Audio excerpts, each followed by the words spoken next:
Basically, it's like this. We, the people, are not pleased. And I'd be one of those we. They've taken our cost system away, shut down our businesses and schools, forced us to wear masks and get shots, changed the names of our universities, and now they want to take away our heritage by removing our flag. Why? We won't get a better state. We won't get a better state because of this. It's just further divides us. Over 70% of Utahns polled don't want to see our flag changed. If it ain't broke, don't fix it. Surely our legislators have something better to do with the $500,000 they've spent on this fiasco. If not, they can go live in California. We have to stop being afraid. No more woke, no more cancel culture, no more CRT.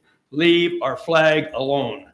If you like to sign this packet, I'll be outside after the meeting to answer questions and ask for your signatures. Thank you. Thank you, Chuck. So can we leave this at the city office at the counter? No, I have to be with it. You personally have to be with it? Okay. It's signed out to me. Okay. And there's another 50 of them floating around this town. And Yeah. okay, thank you. Okay, thank you, Chuck.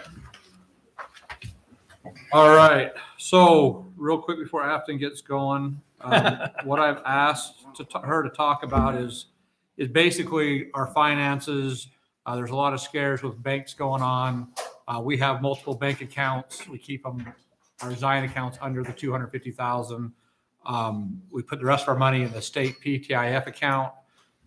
We do lots of things to kind of protect our money and gain as much interest as we can. So Afton and I go over this all the time, where our budget is, how much interest we're making, which is great the way we're doing it. We used to have a whole bunch of money in the bank, but 2 years ago, PTIF account wasn't making any money at all. It was down to like 1/10%. So it wasn't really a big deal, but now we're making pretty good money there. But I want Afton to kind of explain a little bit more about what we're doing to protect the money and our banking system. We're worried about the banking. So Afton, go ahead.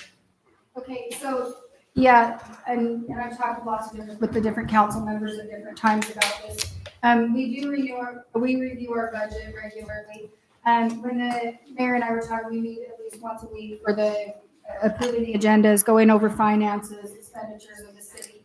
And I'm just going to kind of read this first part, just where we have, just to recap what he said, we have 2 accounts at Zions Bank. The rest of our funds sit in PTIF accounts, Public Treasury Investment Fund, with the state of Utah.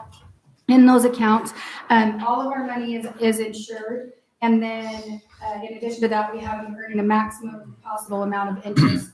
So as he mentioned, 2 years ago, before I got here, our money primarily sat at Zions Bank. It was not earning hardly any interest at all. It was 0.003. And so after that, we sat down with the treasurer. We moved the funds to the state. So the FDIC obviously insures up to 250,000. So we keep those both. We are checking in our money market below those amounts, so we're not risking any funds. And when we go over those amounts, we transfer that to the state. So we've got a couple of different investment accounts at the state. And we're just going to talk real quickly about that, but we run a very conservative budget. We've given updates in council. Council has that in their packets. They receive the budget regularly. We've done things like cutting costs. We've closely monitored and analyzed the budget. We've adjusted those. We're obviously always applying for outside funding in the forms of grants. And so with this, what kind of kicked it off was obviously the SVB when that bank failed. They had very unique circumstances that led to that closure. We contacted Zions Bank. We talked to them. The president of Zions Bank sent out a statement just talking about that they've got, I'm just going to read this part of it right here for you. And I won't read the entire letter, but it says, talks about the government's actions, and then it says, our deposits are held in 1.4 million accounts, and these accounts overwhelmingly tend to be smaller in size and operational in nature. Notably, the average balance in an account at Silicon Valley Bank was about 22 times the size of the average balance in a Zions account, which made Silicon Valley Bank much more susceptible to the kinds of outflows they experienced last week. This situation was similar at Signature Bank. And then it says, Zions Bank Corporation has access to tens of billions of dollars of readily available liquidity without having to sell securities. The credit quality of our loan and securities portfolios has been outstanding in recent years, and our capital remains strong. We appreciate the longstanding relationships we've built with such a large number of families, small and medium-sized businesses, with many others like you over our 150-year history. Sincerely, Scott Anderson, President and CEO of Zions Bank. So with that, just to kind of recap, the city operates our budget across 3 different funds primarily. We have our general fund, which is funded by property tax and sales tax, and that is how we generally maintain the city. We fill potholes with that. We mow the grass and things like that. So we generally maintain the city based on that. It pays for administrative wages, but those are our primary sources, our property tax and sales tax in that fund.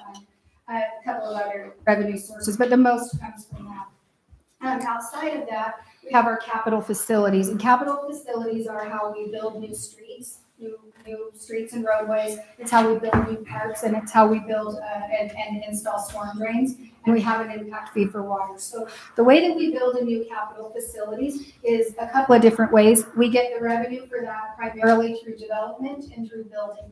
And so when someone wants to develop or build, even if it's a single family home, they pay an impact fee, which goes when they pay a building permit, they pay an impact fee. Those impact fees are held at the state in the accounts I talked about at the PTIF. We have specific accounts for streets, we have specific accounts for storm drains, and a specific account for parks and trails. And so those are held in there. We could do things, if you think of like, let's say the Westfield Park. The Westfield Park will be paid for by impact fees. So when people say, I paid property tax, why aren't we building the park? The reason why is those are different funds. The parks are built through impact fees, or we could get a loan, or we could go get a bond, or we could take in donations, we could do, we could look for a grant, all sorts of things in that capital facilities column. We have decided as a city to be very conservative. We are not getting a loan. We are not bonding. We are not going to do anything that's going to cause us to pay any sort of interest to build the park. We have been saving, so our average impact fee right now for parks is $5,500. So what happens is, as someone comes in and pays their impact fee, they pay that $55. We have been saving all of those impact fees in a state account, which is earning interest and also going toward the construction of that park. So we now have hit the point where we are going to be bidding out this park, and then they will have a 120-day build schedule to do that. So basically, we're paying cash for the park. So that was a decision that we made, was to hold off on building that without getting a loan or anything like that, and pay for that with both the impact fees, the money we received, the cash, and also with the interest for that. So the park is getting ready to go to construction. You can imagine in our capital facilities plan that you can find online, it listed that park in a couple of years ago. Money was about $410,000 in our capital facility plan. So $5,500, that takes a lot of impact fees to get to that point. So we're finally at that point. So we've been saving those for several years. So we're finally at the point of that. On the other side, our last fund is the enterprise fund, and that is our water fund. Our water fund is paid for in the same way through impact fees and also through users using the water. So we adjust our rates every so often to make sure that we can maintain that system. So somebody pays their utility bill, we pay the guys to go out and look at the system, fix leaks, put in new meters, all sorts of things, and we adjust the rates as we need to. The other things that go into that are impact fees, again, paid for by builders or developers or people developing within the city. And so we use those impact fees to do things like build water tanks, improve our system, upgrade our system. We only have one loan at this city, and it was from 2013, and it currently stands at $1.2 million. We've discussed this before. It's a 0% interest loan, and we have a couple of years worth of reserves to pay that payment. So that's also sitting there earning interest, and then yearly we pay that payment. So that's just kind of an overview of where our city funds sit, how they operate. If you guys have questions, you're always more than welcome to call me or ask me. We can go through it. That's kind of an overview of the way that it works. We feel like we have it diversified. We feel like we have it insured. we have it, earning as much interest as possible. So that's just kind of, so I mean, like I said, we've got a really conservative budget, so if anybody has any questions or anything like that, but the factors that contributed to Silicon Valley Bank closure don't apply to the accounts where we hold funds for public funds. So that's just kind of it. We were gonna talk a little bit about the state of the city last night. The state of the city's been pushed back a couple of months. So, yeah, go ahead, Gary. I just wanted to note the fact that citizens of Tokerville had a fundraiser a couple of years back, and thank them again for the donations that they've made to contribute to that park. Right, and like we were saying, our capital facilities plan, that park was estimated to be $410,000, just based on the plan, which isn't exact, obviously, it had to go through engineering and things. And we raised about $40,000 at the park, so that was a huge contribution. We obviously had to come up with a budget, but yes, that was a huge contribution. We recognize that. Those funds have not been spent on something else. They're definitely at stake. They are earning interest and they are being put into that. Just the playground alone, just to give you an idea, we have the big playground and the little playground. The big playground that we did alone, just the playground, was $40,000. So we've got it. So Thank you. yeah, huge thank you. So. All right, thank you, Afton. All right, let's move on to business item, section E. We're gonna first discuss some possible action on grading plan for Tokerville Parkway bid package B. Ty, is this something you wanna, okay, Either way, Yeah, I or- can speak or you can. So we actually had a meeting about this. We Okay. met with legal counsel about this. So on Tokerville Parkway on bid package B, we've got a considerable amount of material that we need to move. We talked about this before the parkway ever bid. We had material, we had to find somewhere to place it. Grading plans are usually just approved at the staff level, but we wanted to put it before council because the parkway is a municipal project. It's been approved.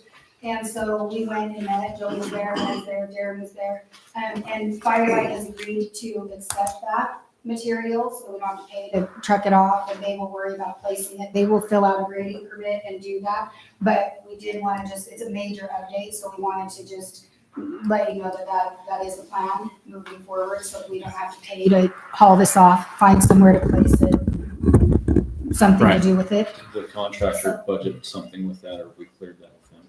The contractor, we're just in the beginning phases, but we just wanted to, they're gonna work it out. Yeah. with Are you talking about the You're parkway or the, are You're you not talking? talking about William Turner. This will happen as part of the package B, and they're awarded that. That's what I'm saying, when they bid that, did they Yes. bid it to take care of it? Yes. Did we talk to them and make sure this? Yes. okay. So is there a savings? The contractor now doesn't have to deal with it? So It is there a We have savings not to the actually- city? It is. It's considerable because they'll place the fill here locally. We're not gonna have to truck it somewhere. Mhm. And that's a lot of fill that's a lot of dirt to move. So do we notch down the bid? Is there enough of a savings to adjust that bid? No, Not really. No. Okay. No, it won't affect their bid. It'd be a very, very small, Chunk. yeah, but it's better to leave it here locally than to pay, because then it would be an increase possibly. If they had to take it to say that nobody would take it outside and they had to truck it clear to Ivans. We're talking hundreds of trucks of export. I think we need Thousands. to have a conversation about this before we go too much further down this path. That's why we're here. I think two things, if the plans haven't changed since they did them, right? So it's the same amount. So there's contractor bid to do whatever needed to be done with the dirt that was on site. So there would be no additional cost if we didn't do this. He's already accounted for that, right? Because he gave us a bid to get rid of the dirt, unless the plans change. That's what I'm asking. Well, Bid package originally, B? in the very beginning, it was supposed to balance. That was the whole proposal from Horrocks, is that they would be self-contained. Whether or not that's changed or not, obviously it's changed.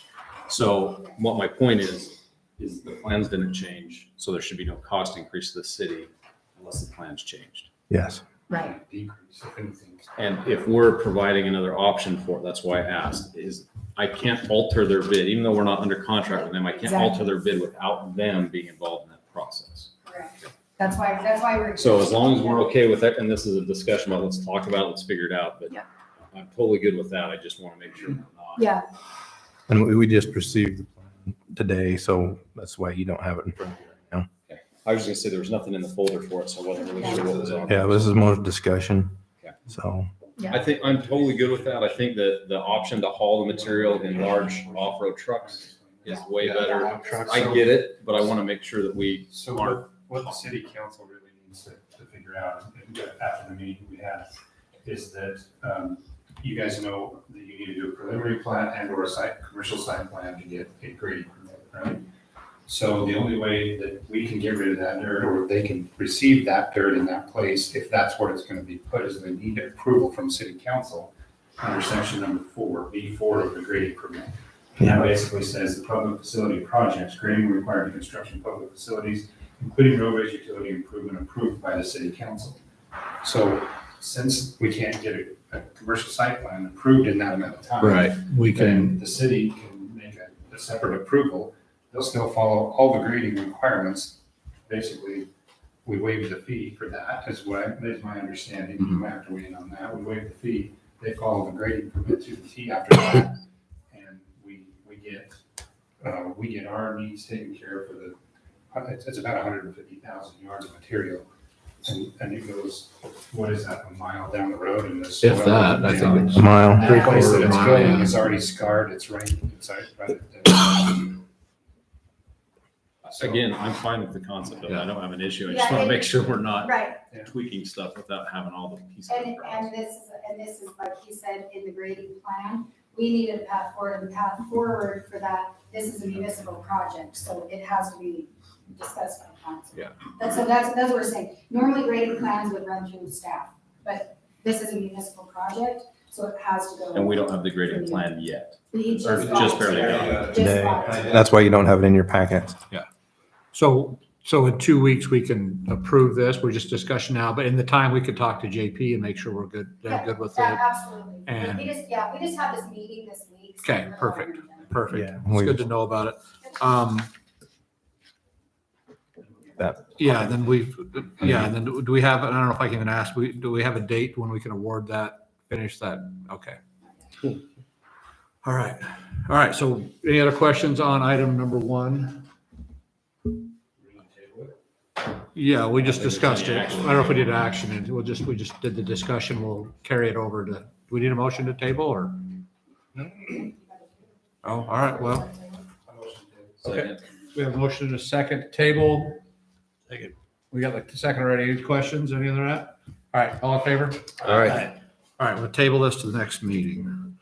All right, item 2, discussion of possible action on expansion of conditional use permit located at 245 West Sunset Ave, application Rick Jorgensen. So Rick is at the top of Sunset Road. Is Rick here? Okay, do we have any, we're good for a second, Rick.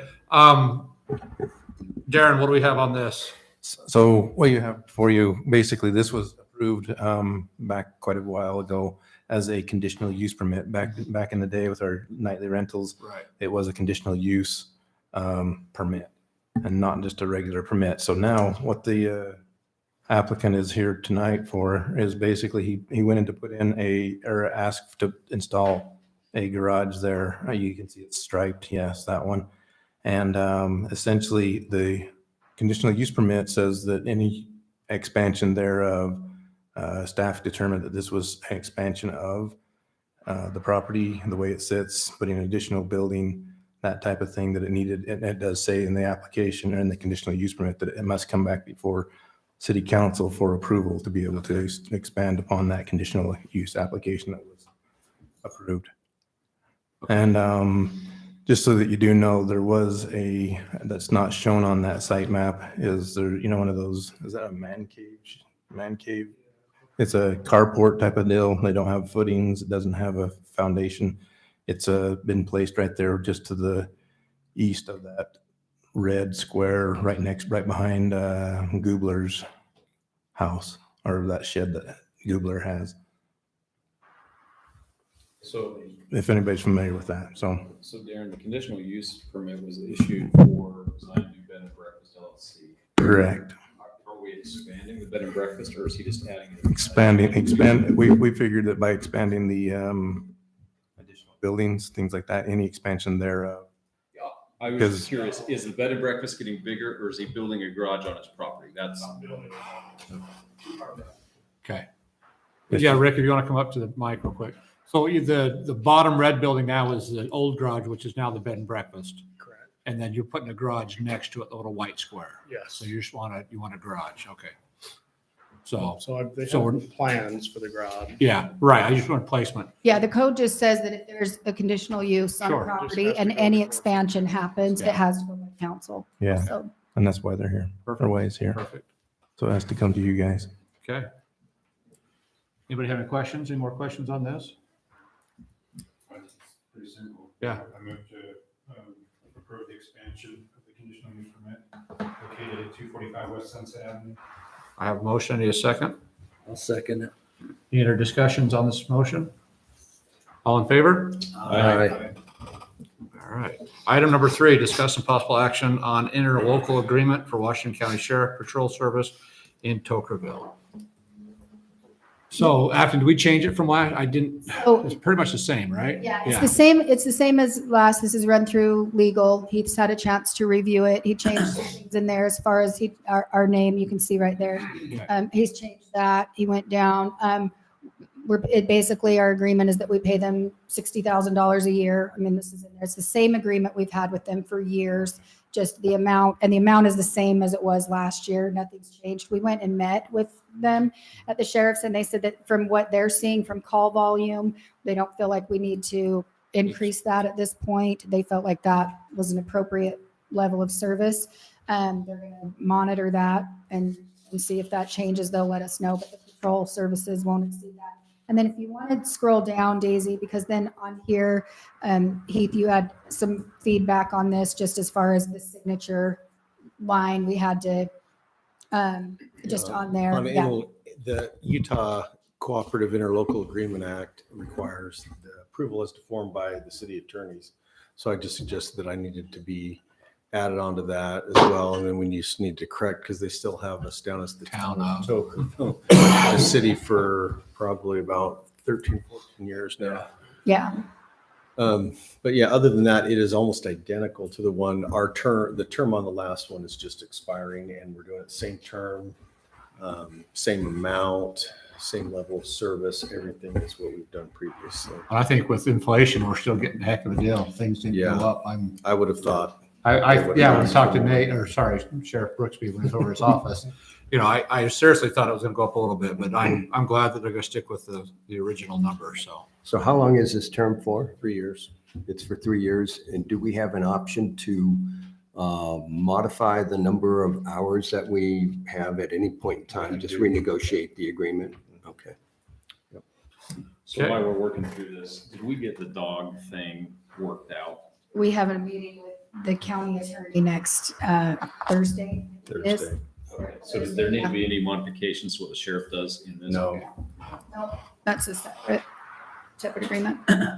Quick question. Yes. With the increase of ATVs by the sheriff's department on the bypass, have we incurred additional cost for that or does it go to the? It's all under our agreement. Okay. No additional cost for that. So if there's more calls for service in the city, that doesn't incur a, They're locked in. I mean, it's a 3-year agreement. If What it is. they're providing a certain level of service as far as the norm, additional time in the city where they will have their presence and patrolling. But we pay for additional patrol time. They have officers or deputy sheriffs throughout the county at all times. right. But we get a specific additional amount of hours on patrol. And they can't change that. We can only request an amendment to it. Either they can, but we're locked in at that rate and that price for 3 years unless we want to Right. increase. But I mean, the if there's service. we have, God forbid, a burglary crime rate or something like that, I'll cover. So, they're all covered in that. And then what we did actually too is like, for example, so we have our normal level of service. When we had pipe be delivered in the Parkway and things, we asked them to do additional patrol Okay. over that. So they're more than willing to work with us if we want to ask them for additional services to Okay. do it. They do not. So we get like 18 hours per week Correct. and then. And that- response, 23 response per year. is not included in the patrol time. Right, okay. Like if they were called out to any, if There's They- an if emergency. there's an and- emergency accident. call Right. or a call and they have to respond to it, that's not part of Okay. their patrol. Ours is Alright. just them driving up and down the streets, looking Okay. for, you know. And then just for my own clarification, it's 18 hours per week. So if you do the multiplication, that's 936 hours per year. But then on the agreement, it says not to exceed 923 hours. So how do we get that in there? Holidays. Where the 923 come from? I'm just A asking. holiday from the holiday. I don't, I don't know, somebody I'm just just probably asking. didn't do the math. but Okay. Yeah. I'm just asking. That's only a couple hours, right? Yeah. It's, Yeah, I was just trying to figure out, well, how'd they figure that out? Okay. no, it's city. Yeah, no, it's Okay, city. so It's a city. And any then- other question? Yeah, Yeah, Fred, go ahead. one more. It says, where'd I read it? Anyway, it says that we can get quarterly reports. They actually send them like weekly. They send them. Okay, so is that available for our citizens to see or, okay, so what They are, have to contact it. They have their own privacy, their own regulations on that. We actually asked that question. I okay, think we actually asked that for Diane.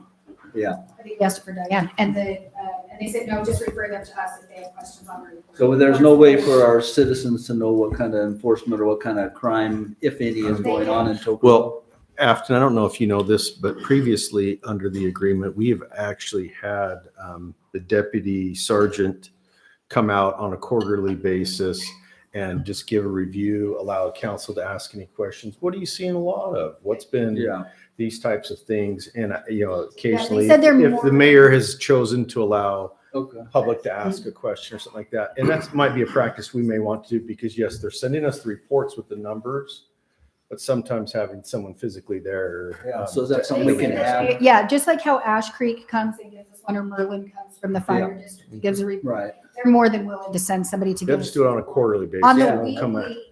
weekly, they send us a law incident summary, so we can check and see if it's like, okay, it's just, we have an abandoned vehicle, or, we have the, But if we're seeing a rash of vehicle burglaries in a certain area, then we can call and they've got a staff sergeant who is over this patrol area and we can ask for specifically that there be additional patrol in that area or neighborhood if there's been no problem. Okay. But they have ongoing investigations. Sure. They don't release all of what's going on, so they can come and do that. If you'd like them to come and give a report quarterly, sure. I mean, we have the fire that'd be nice. I district, mean, we have EMS do it. yeah, I mean, previously there was like a local paper and they would list generalities.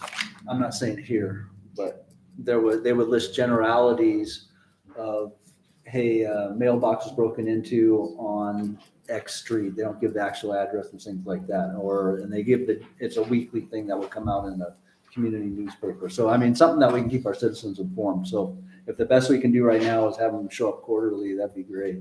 Yeah, and it'll be So- very similar to like how the fire. Right. district Yeah, that'd be does it. great. They say, we have X number of calls and we, Yeah, because I know this is kind of what we're seeing. yeah, that'd be great. And then along that line also, I remember back, I don't know, it was January, or February, you said you were gonna have the sheriff and the fire chief come in March, but that hasn't happened yet. They're actually scheduled, we did our budget hearing up at they come right before the budget hearing. Okay, So we started March with our budget hearings. We had the first one in the Springs that you attended. Yep. And we'll have another one in April, another one in May, another one in June. So when they get their numbers, then they'll present sometime between March and when we approve the budget, adopt the budget in June. Okay. So, yeah, they just have to pull their own numbers. thank you. Any other questions on the sheriff department? No, Mayor, looking for motion. I am. Move to approve. I'll second it. I have a motion and a second. Any other discussion on this item? All in favor? Aye.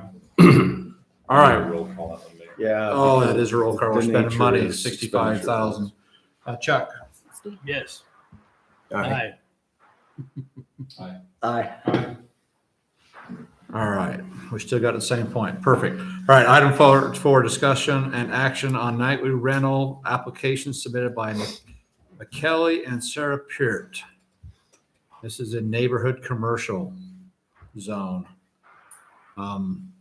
This is right next door to us. It's just to the north of City Hall.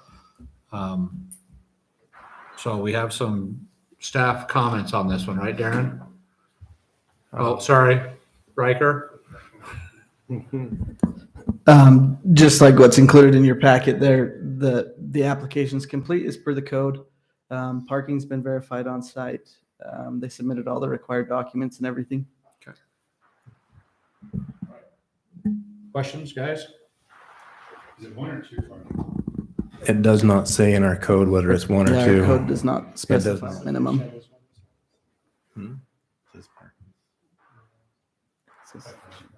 Off-site or off-street. I also think it's important to note first too, that there's currently a moratorium on nightly rentals within the city. These applications were submitted and in the process prior to the moratorium. So that's important to That would know. have been known. I also will tell you that one of the draft that the Plan Commission's working on or looking at is that they're going to put a more specific off-street parking requirement, like based off of bedrooms, How many rooms, how many Yeah, people and spaces and, okay. so that we're making sure that we're getting sufficient off-street parking. When that changes, it won't be retroactive though, right? It will not. It will But not. when they come up again for the renewal? No? They will be grandfathered at that point in time, but we're just trying to get our ducks in a row and flying straight For new. going forward. Okay, Yes. all right. May I make a motion if you're ready? Yes, I'm Make a ready. Motion to approve this item. In the staff comments, it did say pending Hurricane Valley Fire Department approval. So I'd like to include the staff comments and recommendations as well in my motion. Second. Okay, I have a motion and a second. Any further discussion on this item? All in favor? Aye. All right, item 5, discussion possible action on nightly rental application submitted by Jake and Rachel Peart. Current zoning is R120, single family resident. Jake is already up to the mic. I'll be ready for you guys. He is ready. Jake, good to see you. Okay, we had Planning and Zoning Commission. They turned this one down, didn't they? Yeah. Because of our residency. So is what's in the, And what's real in the document's quick, not correct? before we start into this, we need to just really quick address that when Planning Commission is making a recommendation. They are not approving, they are not denying. They are making a recommendation and a recommendation only. The land use authority for the city is city council. So I think I attended that Planning Commission meeting, and I think there was some miscommunication or people who left here under the impression that Planning Commission was approving or denying, which Planning Commission is a recommending body only. They are not approving or denying. They're making a recommendation. Recommendations. So the main reason of the recommendation on this was because of the residency clause. Correct. Was there any other recommendations aside from that? I don't It see just- any in staff in the notes. You would have probably just had the same one of the fire department, Yeah, it was you identical. know, the standard yay nays.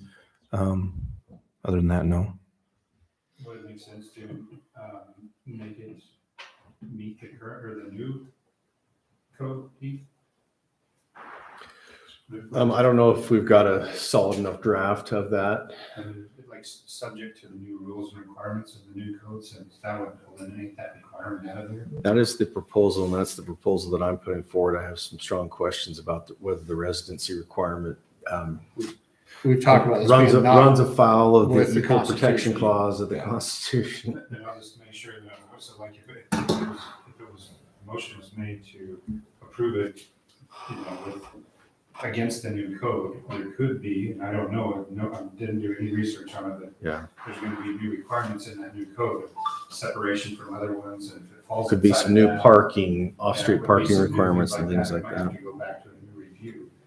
But the thing that would be scary for Jake is that if it did have another one that was within the boundaries and we approved it was a 500 boundary, whatever they're talking about, and somebody else is there, then he loses that right then, right? If it's subject to the new one. So that's not really fair to someone who's not either. So. Jake, do you know if there's another Absolutely, Airbnb? there is. There is. Right. Very close. Two of them. I'm right near there.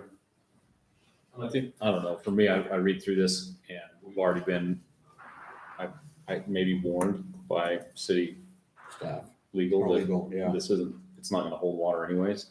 So if you deny it, then the applicant can go right to the appeals authority to bring it back as well, to have that conversation. In addition to that, when staff was going through this, looking at that residency requirement, after we received input from Attorney Snow saying, I'm not sure if this will violate the Constitution or not, we actually did check with Bruce. He is obviously appeals authority. We checked with Bruce Jenkins. He had the same concern that Heath Snow had. We talked with the Utah League of Cities and Towns. Daisy and I called their attorney, and he said that the same thing, that it would open us up to considerable challenge to try to enforce a residency requirement. So it's, Well, I don't know. What I might suggest is that in order for us to move forward, we have to evaluate this under our current ordinance. And so like what the Planning Commission has recommended, I would think that it does not comply with the residency requirement. I would suggest that we look at making a similar, following the Planning Commission's recommendation and giving the applicant the ability to appeal, because the appeal authority at that point in time would have the opportunity to find that, one of the things that they have to look for is the legality of the land use decision, not the regulation, the decision. This is an administrative decision that we're making here. And if the city is acting illegally, then he can overturn that. So that would probably be, Jake, the path forward. It's denial here, you go to appeal. I don't know how else we can do it, because we don't have the new ordinance sufficiently fixed. I think if we had a draft set for public hearing and we knew all the terms, we could say, okay, are you willing to abide by each one of these terms? But it's still in flux. And so I don't know if we could impose the pending ordinance doctrine on them. The other issue is the fact that we're making an exception here to our current ordinance. And Yeah, so- I don't want to do that. so- I think we have to enforce our ordinance as it's currently written. Yeah. that's Their what I'm application can concerned go about. forward. It wasn't stopped by the moratorium, because the language of the moratorium we passed was that that's only any new applications. And so we have to evaluate under our current ordinance. I agree. And that would be true in the case of an appeal, right? That I abide by the current ordinance, right? Yes, yes, except for anything that he finds to be illegal or contrary to law. Yeah. Okay. So, sorry, I don't know. It means another step, but it's. I mean, the only other thing, right, would be to table it until our 6 months is up, but that. I puts- don't that wanna puts- go with the new You don't, ordinance. yeah, you don't want to wait. Okay. Yeah, so. So we need to, I would go ahead and move that we go ahead and deny then. And that would open the pathway for him to To appeal that decision. That's a motion. That's a motion. Second? Any further discussion? All in favor? Aye. All right. Thank you, Jake. Discuss and possible action on nightly rental application submitted by Kathleen Lee. Current zoning is R120, single family resident. This is up on Tocqueville Heights also. And we have staff comments on that. You have any questions on this one? I have a couple questions. In our current nightly rental code, I don't know where the picture came from. it's in A, C, it says one structure. Each nightly rental must occur within and under one roof of a dwelling and not a structure that is temporary. Accessory structures can create multifamily zoning and shall not be used as nightly rentals. More specifically, a detached facility, a garage, workshop, mother-in-law building that cannot be used exclusively as a nightly rental without this simultaneous use of part or all of the dwelling. So, I mean, and I heard the planning commission and I looked through there and then I saw the picture, the very first picture is backyard 1G. And I see the structure that's connecting them, and to me, Can you pull that up, Daisy? I don't believe that meets the criteria myself Breezeway? to connect the structures and be partial living quarters. Am I against having casitas? Probably not. Is the new code gonna change? Yes, I'm sure it is. Well, I shouldn't say that, but, it's the same thing that with the last one is, you know, like to me, I have to follow what the code says in there. And, I mean, what is that? It's a few bolts, you could undo that and take it off, have a structure connected. That's just a discussion point that I want to talk about, because I think, I don't know if we'll set a precedence with that, I mean, especially, I think we might not set precedence if it changes in the next, Does it support anything? Is it structural? you know. Okay, it's not an that's not an attachment. Is that the completed? I'm Josh Lee. I live at that residence, and I built that structure. That's actually welded, and it is structural. I walked on that. We have 3 panels that we've started to go across. We're waiting for our other 8 to get there, so it is actually covered. Okay. So, That's- but it's welded. I mean, it's 1x2, 085 steel, and all that kind of stuff. Sorry, So, I can't really tell. It looks yeah, like, almost like, yeah, I apologize. Just, Those posts are. yeah, they're concreted in, and it's welded on there and stuff. So it's not going anywhere because we have really bad winds. We can't really. Darren, you got a comment? just so you know, that as it came to staff and through the planning commission, John Poster, our building inspector, had inspected this along with some stairs that weren't compliant. And he did not state that, he didn't state that this was fine, but he didn't have any issues with it. But he did say they did put the breezeway between the 2 structures. But he had, his biggest comment was a set of stairs, or it's basically, it's a ladder that goes to the different part of the casita. That was his comment, and that's what came before planning commission last week. Yeah, his comment was that he was fine with the structure. He had some questions on the stairs. They mitigated that with some signage and chaining that That's- off. I think the But- building inspector might be fine with the structure itself, Mhm. say it's sound, but I don't think. Yeah, it's now in you're this supposed to determining interpret the code. Yeah. Connection of the 2 things. Well, and I think that's something stupid in our, when it was put in, the intention was we were trying to stop the use of turning all your outbuildings into a nightly rental. And then as time's gone on, that's not what people, sometimes we react in a silly way. And then, so now we have like this type of thing, of somebody trying to meet the code versus having it open and having a resident living on site. It's almost like an Airbnb, right? It's the better of a nightly rental because the residents live there. But it's one of the things that's in our code that we have a mess with. The last part of the code, did that have anything to do with access, did you say, Joey? No, Access to all of the dwelling or? But it just says, the rental within this Same. simultaneous use of part or all of the dwelling as well.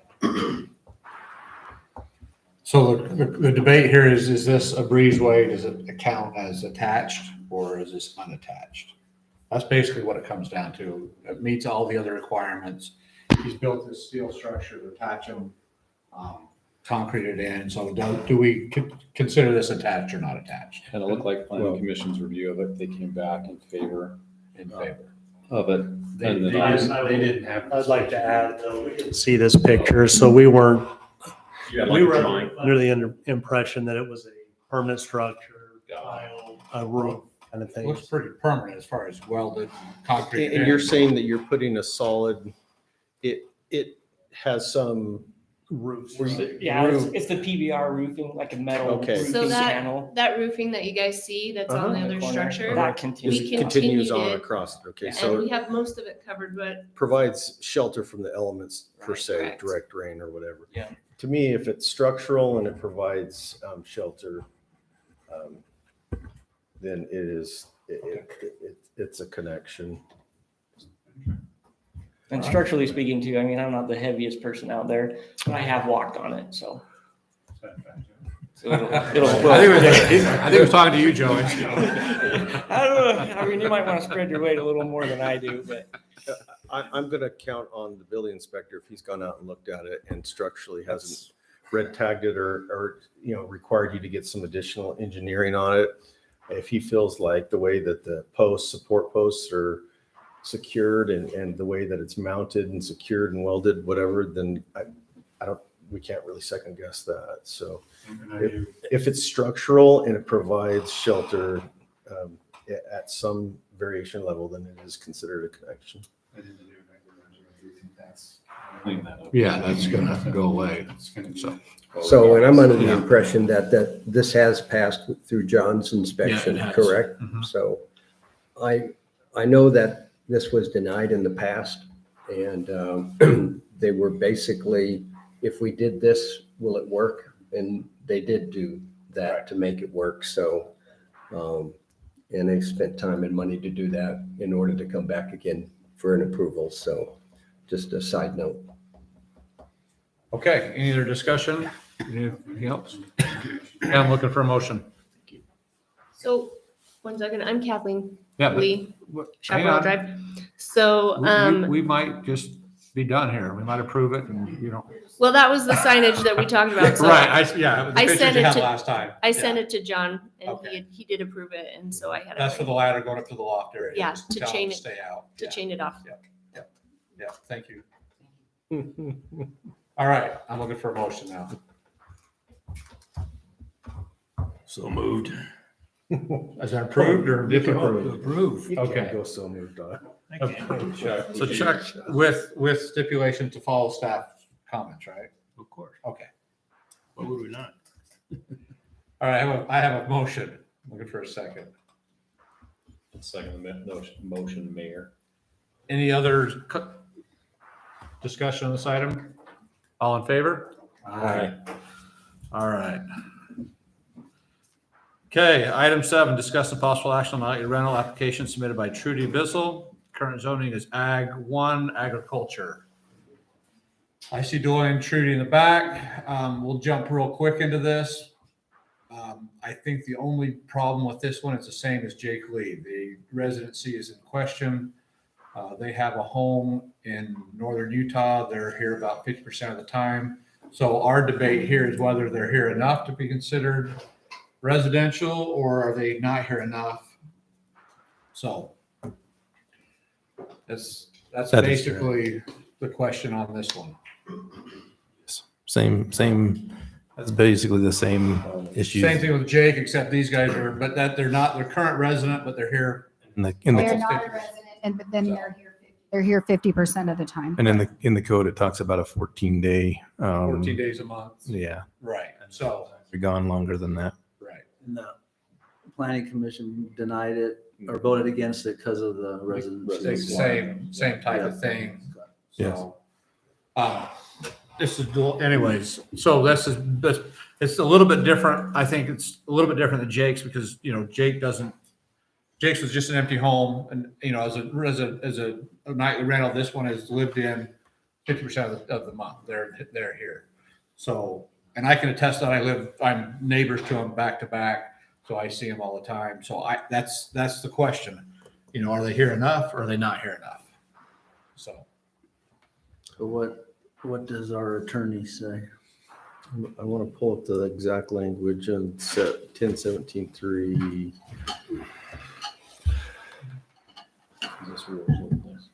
Mayor, can I ask a question? Yes. It may solve this whole thing. What is, or do not meet the residency requirement?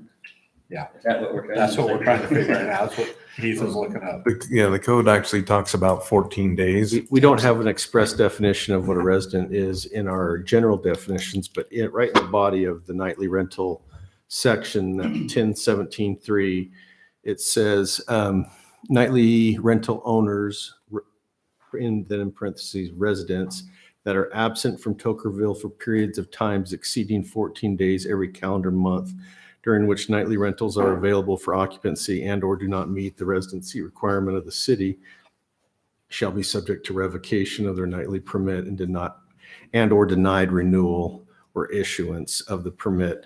Owner must have an emergency contact on file of a Tokerville resident in the event that the owner is unavailable or absent. So my question to you is, are you willing to, again, we're dealing with this, this residency requirement is likely going to be eliminated. Can't say for certainty. I don't have a single vote. That's only for these fine men to pass eventually as it gets worked through. However, currently, if we're evaluating this under our current ordinance, are you willing to live in the home for periods so that there's not 14 days or longer where you're absent? Like I explained to the commission, I feel like we meet that requirement already, because we're here 2 weeks at a time, 3 weeks at a time.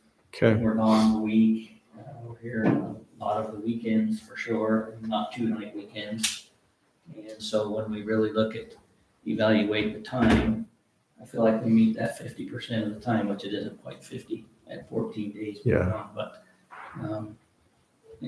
trying to be really honest too. I'm Yeah. not coming in July. I live in Camas. And I don't blame you.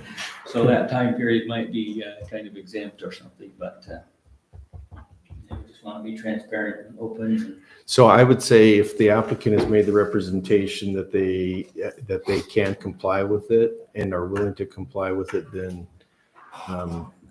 it's a matter of enforcement after the permit's been issued. It's a matter of whether it's renewed or not renewed. If there's known instances of renting going on when they're gone for, unless between now and the time that it comes up for renewal, that residency requirement's eliminated. So he meets the residency requirements right now. So you're He's saying, indicated that he doesn't Except for intend to, July. except for the month of But if he July. doesn't rent it in Well, July- but what it says is in the months in which they intend to rent. yeah, so if they don't. So rent in maybe July- if he knows he's going to be gone for the entire month of July, he doesn't rent in the month of July. And maybe 'Cause- that cut my throat. Because it's also 110 degrees down here during the month of July, and I don't know Nobody how wants to much, come how here. much rent, how occupied it's going to be either, so. That's who you rent your other one in Woodland in July. So, what's that one there? So that's the criteria on this. Well, that was the only question on this, and everything else met planning and zoning, was just a residency. So Can we hear from Sean and why the planning commission denied it?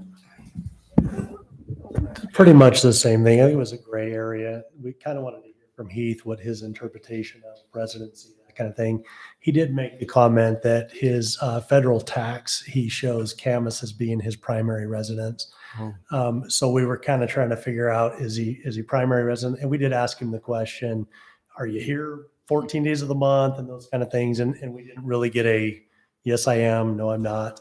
When we're denying somebody else for residency, we're kind of like, maybe this needs to be a legal question and maybe decided at a higher level. I think it's the declaration of the applicant or their willingness to comply. If they're willing not to rent in any month where they're going to be gone for longer than 14 days, then we have to rely upon the representation of the applicant who's made the statement today.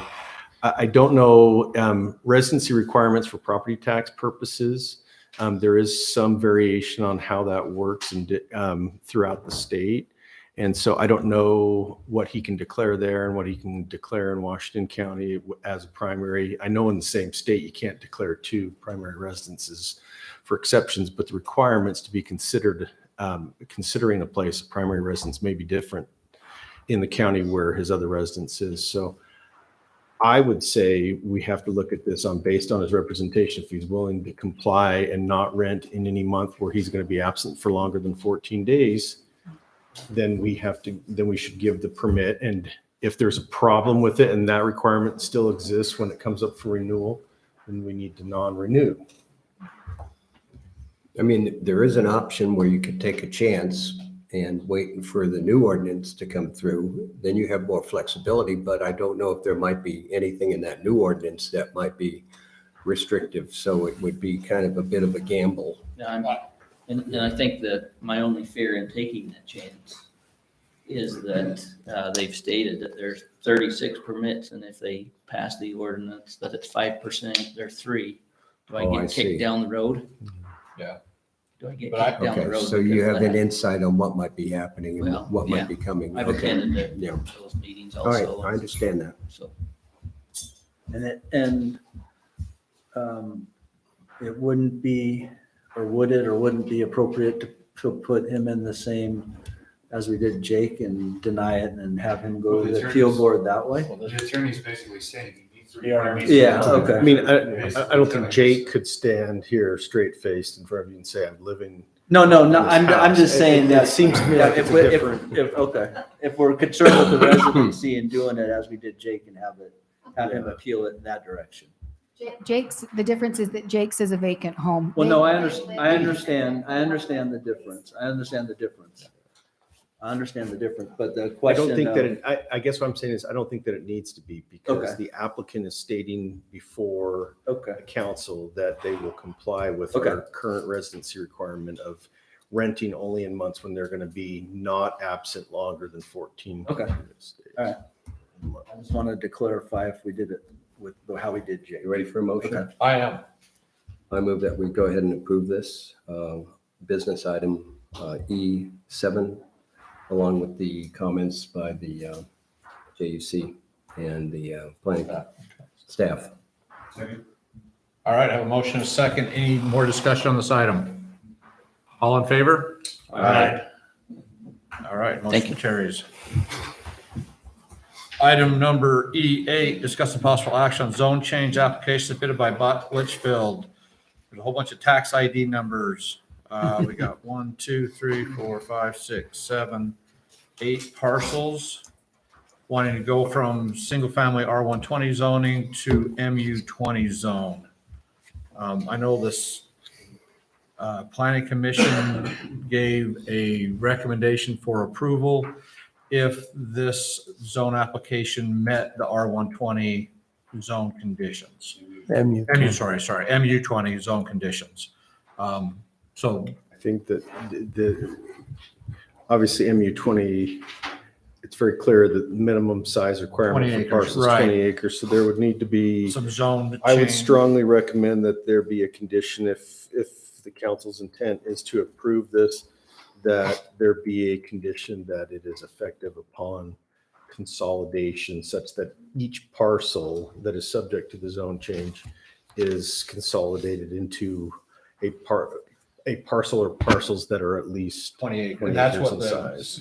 planning and zoning commission. So Heath, on that, I'd just like to, can you describe to me what that looks like? And I spent some time, quite frankly, I called Darren today. We need to have somebody fix our code. Quite frankly, we need to pay and have it fixed right. But one of the things that was in here and that I had heard and saw in here is that one dwelling per 20 acres. Yes. But it doesn't. But when you go back and read the multi-purpose zone, and the thing that kills me is if you read residential, it says single family dwelling. You read multi-purpose, it says single family dwellings. Plural. And I referenced back and forth, and I thought the purpose of this. And when I read the purpose, I don't know, council, if you've had a chance to read the purpose of this. The defined purpose is perfect, I think.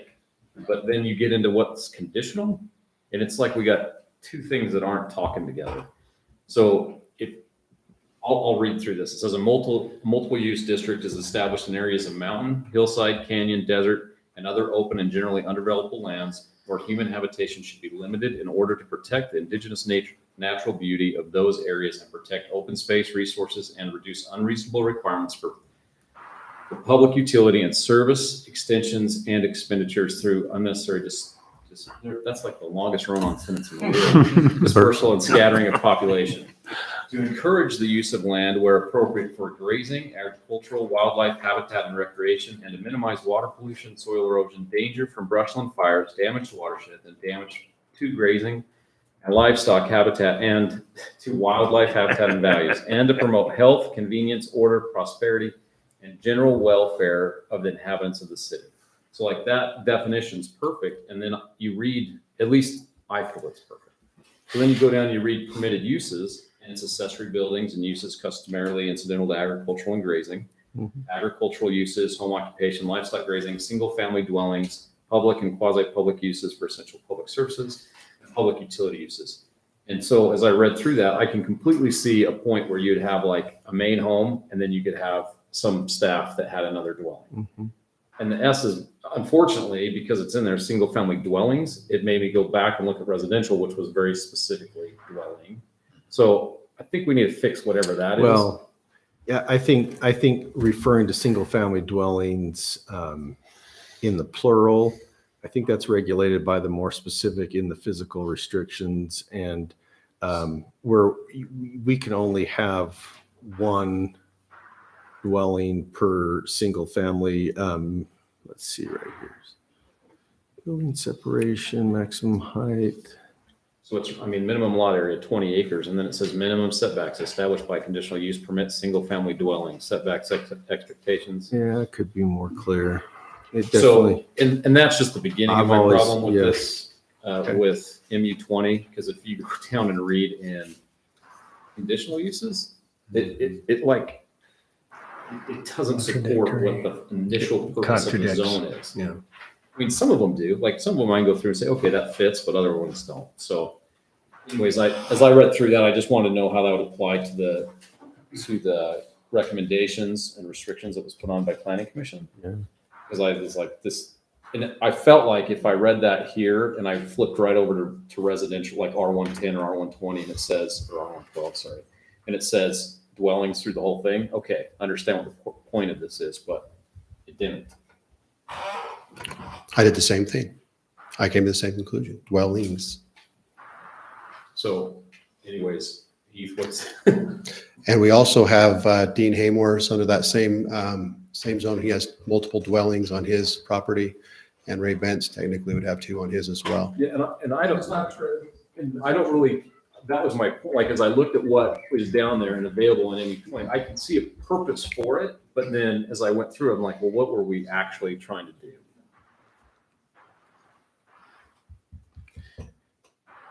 Yeah, in our general definitions, we have the term dwelling. Dwellings, I don't believe, my personal opinion is that the S on the end of dwellings, I don't think is determinative that you could have multiple dwellings in a 20-acre parcel. What I'm talking about right now. But it's While not, you're here. but it's not, it is not incredibly clear. Our ordinance could definitely use. Well, that's how I. Which way do you interpret that portion? I would interpret it the way I've always interpreted. You can have one dwelling, one single family dwelling for 20 acres. If they had a parcel that was 40 acres, they could have 2 dwellings. on So, it. my question is, and I know there's some history behind the R120 zoning, Mhm. but does anybody know if there was somebody that came in and applied for R120 zoning because of the need to split a parcel? Make room for another house? Because that's my concern, is that somebody came to the city, they asked for R120, they did a lot line adjustment or whatever, they split that piece out. And then we have a house in here that came to the city, got R120 zoning, and now we're blanking it back, right? That seems like counterproductive to me if that is the case. I don't know. I don't know if it was all blanketed R120 zoning at one time. I guess I lost you. Is there 2 dwellings on these? I don't know how. There's probably 6 to 8. Depends on how they slice them and make them 20 acres. So that's my question. Like, if someone had to come in here and apply for that, and now we're going back to 20 because of that, that's like a. Well, they shouldn't. So- They shouldn't, that would be, I mean, I wouldn't downzone my property to an MU20 if I've got a higher density based on what the zoning was previously. It would say conflict in that portion of it then? Or- To go from R120 to MU20. You can downzone if you want to. I don't think that it's very smart to do it. And just for city councils, It would, just for It would a be clarification, sorry, but a clarification, all of these parcels added together are just barely under 100 acres. So if they combined all those together through a regular survey process, they would have a 100-acre parcel there. No. Well, they can do like five. Five, Just 10. under five. 6 homes in this Or- area. Kind of counted through them. I think it's 6, but I'm not there. But if you were strategic about it, you could do whatever. My next question is that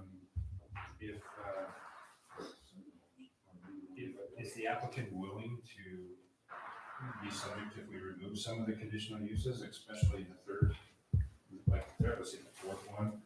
If the conditional use for private park, recreational grounds and facilities, or private camp and resort, including accessory or support buildings and dwellings complexes, which are owned or managed by the recreational facility, under undefined control, because I'm just like Ty, I think this is completely opposite of what the purpose of multi-use is. I think this needs to be amended and taken out of that, MU20.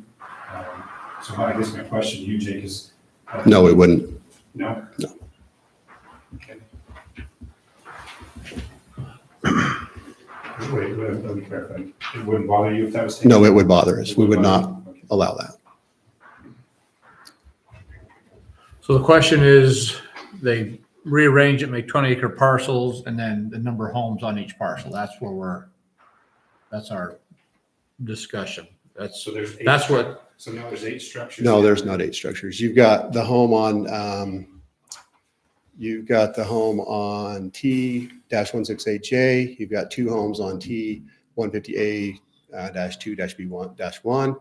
You've got 1 home on T-149-A3. You've got 1 home on 149-A-2. So you've got 5 structures on there's 5 homes. on that area. Yeah. So if there's basically 100 acres, that means 20 acres, that's 5 homes. But I would challenge, so I don't know, does anybody know the history? It would be really nice to know what the history of all this stuff is. Does Yeah, anybody I know know what the That's history is? my point, is like, if it was zoned R120 for a different reason. Yeah. I don't know. Then that's something that we should be aware of, because it would be pretty damaging. My understanding is that it originally was MU20, and then somehow it got changed to R120. And it's Daisy, will you go to the zoning portion of this where it shows the zone? So all of that in dark blue, well, yeah, all of that in dark. Where's the other one that I sent over with? So that one right there. Yep. So all of that in light blue, which is Ron and Charlotte, Dean Haymore, and the Bences. That's all MU20. That's the blue color, right? That's the light blue color. All of those parcels are MU20. I've been told by Anita Eaton actually said that all of this at one point was MU20. And what's interesting, if you look at almost all of those properties, none of them are 20 acres minimum. And Dean Haymore has 2 homes on his property. Ray Bentz has two homes on his property. So I have 1 home. you have where the zoos live? No, and that's you're- another property. Correct, and it's less than 20 acres, right? That's how they zoned it when they did it. But we don't have 2 zones. Okay, I'm just saying it was, I mean, none of those meet the 20 acre minimum parcel. We are fine in coming in compliance and having every parcel meet the 20 acre minimum. We totally agree with that. We also agree with the ordinance that says in multiple places, plural dwellings. And so we want that to hold true. Yeah, of course. So he had another question. So let's say that it was conditionally approved. When does the zone change actually happen? Who's in charge of confirming that all of the lot line adjustments or parcels are combined? And my next question to add to that is, who establishes, so it says you have to do all the conditional use permits to establish the building separations, to build all this back into all that. Who does that prior to actual zone changing? Who's the final say after it, if it was approved conditionally? Well, hold on. I want to make sure that was a long question, but you're saying they would have to come in for a conditional use permit if they're going to do anything other than what it says, indicates in subsection 2, these permitted uses. At that point in time, if they haven't done the record of survey and they haven't followed the process to consolidate the parcels, then shouldn't be And- giving them a conditional use permit. If We never do the zone change until the conditions are done. I mean, we finally have staff where it's like, Yeah, if- they're in control of that. So once those things are met, then they. If I don't receive the record of survey maps that show that, that would be, and you've approved that conditionally. I think it'd be more than appropriate if you want to put a sunset on the timing of consolidation to be done within a year or something like that. Are the ones that are in the physical restrictions. It's the building, like in the table back there. Uh-huh. It says all these are established by conditional use permit. Like, I think that's why it was changed to R120 at one time, is because you couldn't maybe didn't want to get the conditional use permits for the building separations and all that kind of stuff. I don't know, it's just a question. Where are you reading, Joey? I'm not following you. The very last table, physical restrictions. Okay, so so setback exceptions established by conditional use permit, building separate, okay, gotcha. So it's like the conditional use permits need to be done before the structures are there. And or was it zoned R120 to go away from that portion of it? I don't know. I think, are you asking me if they're the existing dwellings are Well, I grandfathered? mean, or does it have to come back and get it, do they have to reapply, or like, who gets the conditional use permit? Because if Well, it's MU20 and then structures. The structures are there. So, They're pre-existing structures. And so I don't know how we would make deal with maximum building coverage, deal with building separation and things like that after the fact on existing structures. So I just don't think that we should rezone something where automatically they're non-compliant. And what are you saying is non-compliant? I think the non-compliant, Heath, is what we just discussed, whether the interpretation of dwellings, right? We Yeah, obviously have that's more exactly. than one dwelling on, so what I think Heath's getting at is we would need to take each dwelling and put it on 20 acres. Right. And you really think with all those S's plural, I mean, I took English in, I barely graduated high school, but I still learned that the S's were plural. I guess, and just one clarification for staff as these come through, because I don't know that this will be the last one, but one discussion that we've had is, and we need clarification on this in our code, that in the residential, when it says very clearly R120, right? One structure per 20,000 square foot lot. When it says R112, right? So we understand that. This is MU and there's no designation, and then goes on to the 20. We had the opportunity to, we talked with Anita Welch on the planning commission when this originally went. She had actually sent me, she said MU20 was the original zoning when zoning was made. Not everything was in compliance, and no full built out homes have been built down there after the original zoning that happened around the 1990s. So this clarification that staff needs is the same, obviously the applicant needs it, and you guys are debating that, is in our residential, it will say R120. So we understand very clearly that that is one per 20,000. When it gets to MU, that's where there's no designation of how many structures. That's why we're here. And as stated by Councilman Bringhurst, in those residential zones, it also does not have dwelling as plural. It's dwelling, not dwellings. It's pretty simple Is English. that pretty, just education for me, is it commonplace, Heath, for it to be MU20, or would it be commonplace to see an MU120? Well, let me give you an example. Look at your open space zone. Yeah. Because our agricultural has one, Which one right? did you say, Heath? Open space. Like our agricultural is A1 agricultural. So we know how many. MU20 doesn't specify if it's a one, if it's multiple. So that's where for staff, we definitely need clarification. That's where I'm getting at. We don't have a true open space zone in Tocqueville, never have. We've always treated the MU20 zone as essentially our open space zone. In our annexation policy plans, we say that if someone applies to annex into the city and they don't designate a zoning that they want or desire, then it is by default MU20. That is kind of the holding zone. But I would tell you, you look at any other municipality and their open space 20 or OS 20 that you see, one dwelling unit per 20 acres. Quite common. I appreciate that this says dwellings, but I don't know how I would interpret it any other way than one single family dwelling. I How read is this that? That several doesn't make sense times. to me. It says single family dwellings, and it's kind of like you can't put a duplex, you can't put a fourplex, but if you had more than one home, if you had mom in one house and grandma in another house on 20 acres, that's kind of, and I don't know how, and that's why we're asking you. You can't put a duplex and you can't put anything that's not single family on that. Detached. Yeah. We Yeah. just approved a detached in a R120 zone in just tonight with the lease. Attached by a breezeway. That's a breezeway, it's attached. Yeah. A lanai, yeah, I mean, structural and it provides shelter. Right, so that's kind of how, and I'm not a leader, that's why you're here, but you couldn't put a duplex on there, it's single family dwellings. So that's, I'll be honest with you, that's my concern on that. Down in the conditional uses, single family and multifamily dwellings located above commercial space. Above commercial space. I mean, it's multiple everywhere you look. Again, precedence is already set in the other property owners that are also in MU20. The precedence is there, the verbiage is there. I don't see how you can interpret that any other way. Mayor, do you mind if I just say one thing?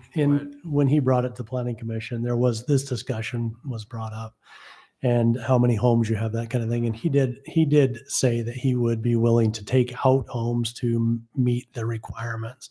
If I it don't- was interpreted that way. Yeah, so. Destroy a home. I actually Yeah. would change my language on that. I think that's the inaccurate interpretation. I think it's very evident, both precedent set, and if you take this back to where it was MU20, precedent was set then, precedent is currently set with the current owners that are in MU20. The language is very clear. So first we need to figure out what the definition is.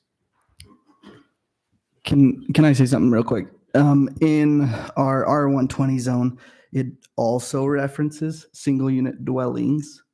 And so I think when it's saying dwellings, like our attorney's saying, it's referencing the zoning as a whole, not the individual parcels being allowed to have multiple dwellings. Riker, where did you read through that? That's under the permitted uses, and it says single unit dwellings. Problem is that I thought that under MU20, if the under subsection 4, the physical restrictions, if you look in the residential zone under the physical restrictions table,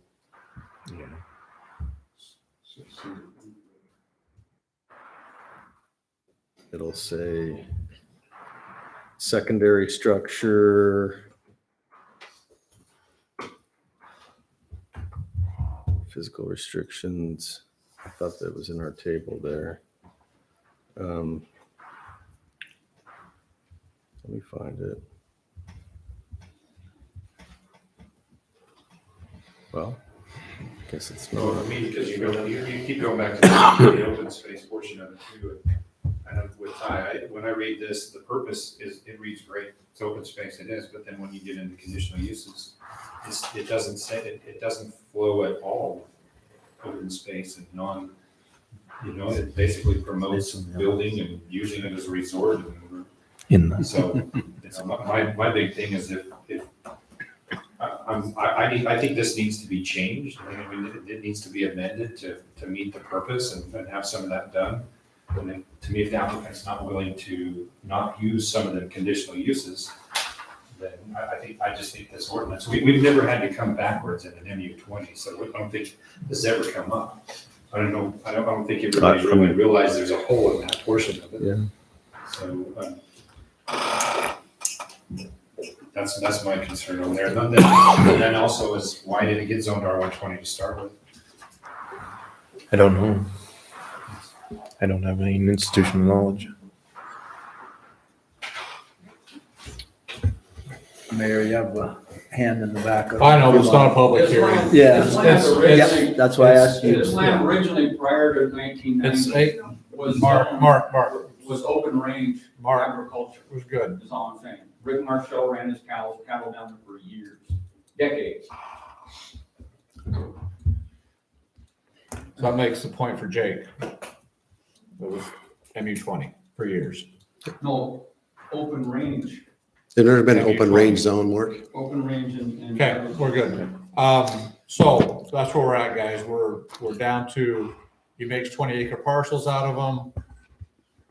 And then we're on the homes. Oh, I think the planning commission addressed that. They didn't know what the answer was. There's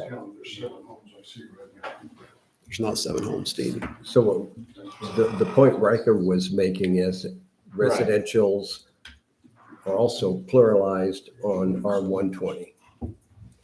So we need an interpretation. Made that interpretation. I would like you to address precedents then as well. Yeah, that's the other thing. We've got other MU20 zones out there with multiple If houses. you want me to address precedents, then we're gonna need to table this on and need to do some research because I don't know that I don't know what the precedence is. And I'd like to do a little bit more. The first time our land use zoning ordinance was adopted that I'm aware of is 1988. And so I'd like to look back at our old historical ordinances to see what zoning districts were back then. I'd like, if you'd want to show me other instances where there are multiple dwellings. In an MU20 zone, I would look at that. I would tell you that failure of a municipality to enforce its ordinance once does not constitute a waiver and doesn't mean that we can't now enforce it.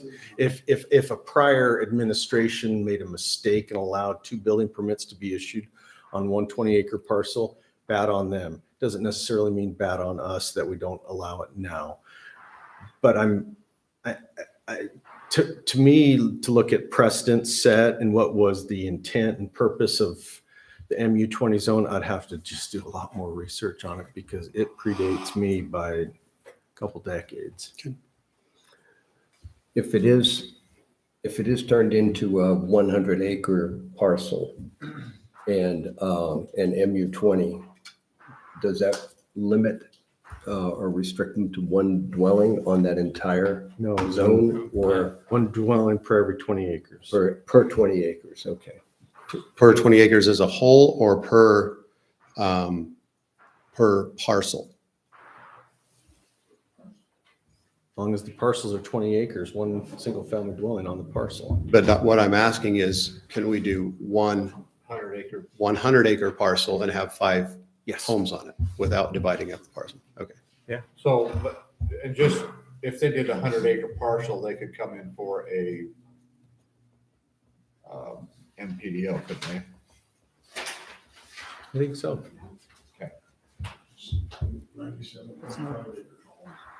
They don't have to combine, they just have to own that. They just have to own the land. They could come in for an MPO right now, they own over 100 acres. I think with the counsel that's been given to us by Heath, I think our applicant, you're willing to have it be tabled and have Heath do some research on that as well.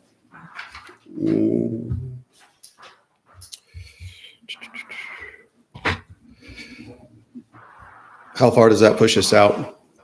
We meet 2 weeks. Every 2 weeks? every 2 weeks. 2 weeks? Yeah, but it's longer than that, isn't it? Probably, I would But just to probably correct take that, Heath we another- don't need every 2 weeks. We meet on the first and the First third. and third, yeah. Will be 3 weeks. Which is, 3 weeks because it's March, so. Is there another public hearing? Planning commissioner meets directly with you guys. How does it work? What's the process? Just us. And that would be what date? The first Wednesday in April. Okay, let's table it. Heath, would that give you enough Yeah, time to review that? absolutely. So what's the exact criteria that you gotta do is just to compare some? Well, yeah, I'm gonna, if anyone wants to provide me with documentation on how, if there are existing parcels, I can look at parent parcels that have 2 dwellings on them. I'm gonna look at our prior ordinance. Yeah, I'm gonna, I'll look at everything and give you my opinion. Frankly, this is a little bit cold on me. But that's how I would interpret it right now, is that it's one dwelling per 20 acres, just like any open space zone in any other municipality, even though it doesn't have a one. That's a very common feature in residential when you have multifamily. It's showing the different types of densities or something like that. But In the meantime, can we have staff actually figure out how many dwellings are on the parcels and yeah, how many structures? I would love to That know. would be- Yeah. that We can would do be that. for me. Yep. So is that part of the motion? Sure. Motion to table, this item E8, and with the thing that he's gonna take a look at that, and staff's gonna check wire connections, see how many actual, single-family dwellings are located on all the parcel numbers. Actually, let me make another proposal that we move forward with the MU20 zone change on the bulk of the property and exclude it'll be about, it's 4.8 acres, which includes this section. So it'll be kind of like one part of it will stay like Mark Harris place, the Sterling's place there, where it's R120. The rest of it will be zoned MU20.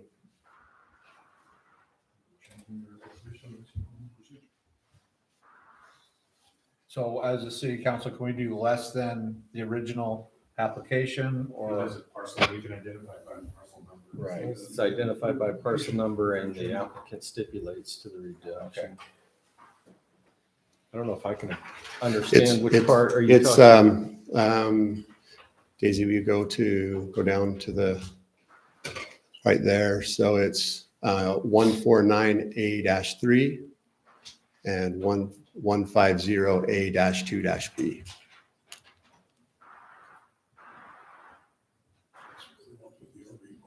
You're 4.5.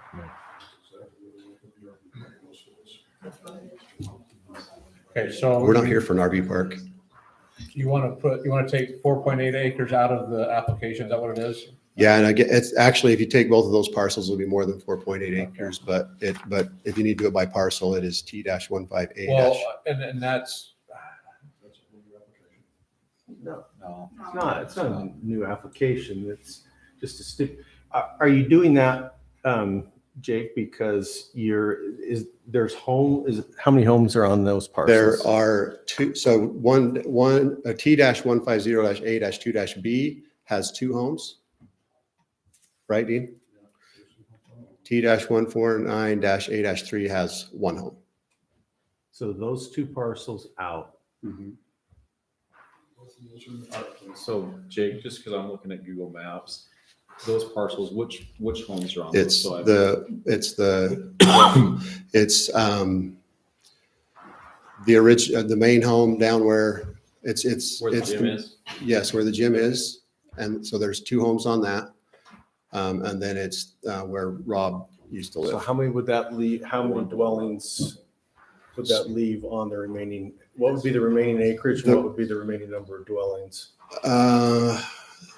Let's see, Would be one. So it says on the application that the one is 5 acres and the other one is 5.44 acres. So that'd be 10.44 acres. Would have about 88 acres remaining if you had four lots. 4 dwellings? There's one. then after that, I think there's only two other dwellings that I can. You've got the little house coming down the hill and you've got the blue house. Well, I think regardless, if Jake wants to make that, we can, because it's a reduction, we can do that. Staff can go down and verify the homes and identify it, since we're not guessing and looking at Google Earth, and we can actually identify If what's we going know, on. yeah, I mean, Yeah. we know that it's going to be somewhere over 80 acres and there's going to be 4 residential dwellings. On 4 parcels at 20 acres each. Or 1 parcel. If they want to consolidate into 1, they can have 4. 4 homes on the 80 plus acre parcel. And just circle back again, am I correct that there's 5 homes on that whole entire piece? Am I correct? I want to make sure. Are you seeing anything different on that? You've got the one coming down the I hill. just did the bottom one where Tuttle's or Yeah. used to live, and then you had Robbie's, then you Yeah. had the blue house, then you have the main house. So that's 4, and then you go up and you catch the little blue house on the right. And I think it's that's, 5. No. yeah, Yep. that's the little old one, right? That's right down on the bottom. So we've got that one. That's up above this though. Those are up above That's the, on the other, that's not part we're of this. just going to that. We're going below the pond house, below the event center.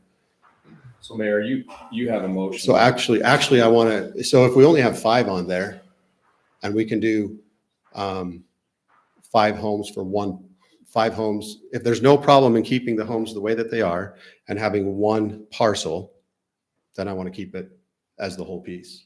Does that make sense? But I need to make sure that we're, I don't want to be in a situation where, where we have to demolish a home or come back and redo something or something like that. I want to make sure I know what we're If you're talking gonna have about. five single-family dwellings, you gotta have 100 acres, and I don't see how you have 100 acres.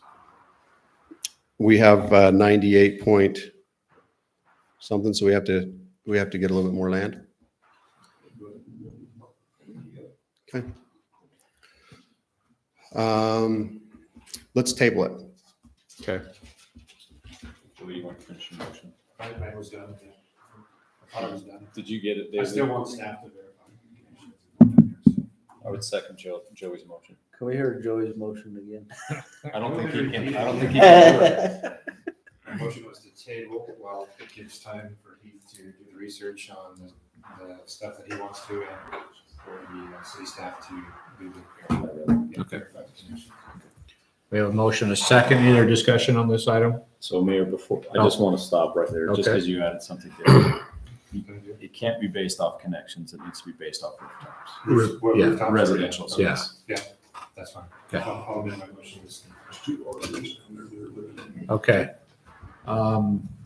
We have a motion, any other discussion? Again, we have a second. Any other discussion? All in favor? Aye. Thank you. All right. Thank you, Jake. Item number 9, discuss the possible action on ordinance 2023 home occupation permit. Ordinance Title 10, Chapter 23, and moving home occupancy licensing to Title 3 of the Tocqueville City Code. So we're going to take our home occupancy permit and make it a license, not a permit. Makes it easier for staff. They just go through and do it. We didn't have to come to city council if it meets home occupation stuff. Makes it a lot cleaner and easier. So that's the change on that. Staff, do you like it? We love it. It moves it from a land use to, it's a license, so it moves it to business licensing. So, yeah. So it makes it very much cleaner and easier for staff and for the applicant. And it's So, at the recommendation of the state, so. and then we keep Papa State happy to boot. So, any discussion on this item? If not, I'm looking for a motion. Mayor, I make motion to approve item 9. Have a motion, need a second? Second. All in favor? Oh, any more discussion? All in favor? Aye. All right. Item 10, discuss the possible action on ordinance 2023 RV Park ordinance amending the Title 10, Chapter 29, Section 1 of Tocqueville City Code. I know planning and zoning has been working on this a bunch. They've made quite a few great changes to our RV park ordinance. Sizes, how much feet between them, how many units they can have per acre. They've done a really good job bringing this code up to more of our Tocqueville standards. So I appreciate the work they put into this. Do you guys have any questions? Sean, is there anything you need to address? I think you pretty much said it. We've gone through a lot of it.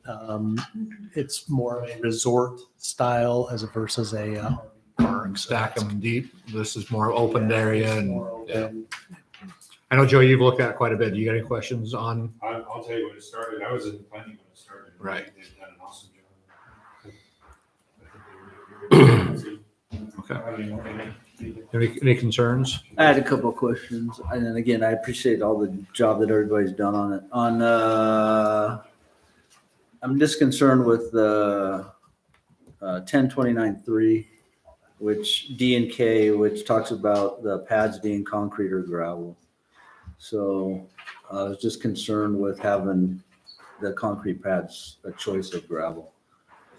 So one of the reasons that was talked about, it was either concrete, gravel, or paved Asphalt. or asphalt. Yeah. Okay. And so the asphalt was brought up that it, some people that use those know that in the summer, those Yep. get really soft and weak. So then we kind of just went back and forth between gravel, paved, or concrete. So that's what we came up with. Okay, so as far as like gravel, I was just concerned with a couple things. I mean, putting the jacks out on gravel and the stability of that would be one. Another one would be people putting their chairs, tables, things like that out on the gravel. Also, the gravel can wind up on the roadways, things like that. Also, how does the gravel apply to like ADA stuff for people that might be in wheelchairs or walkers, trying to be mobile on gravel?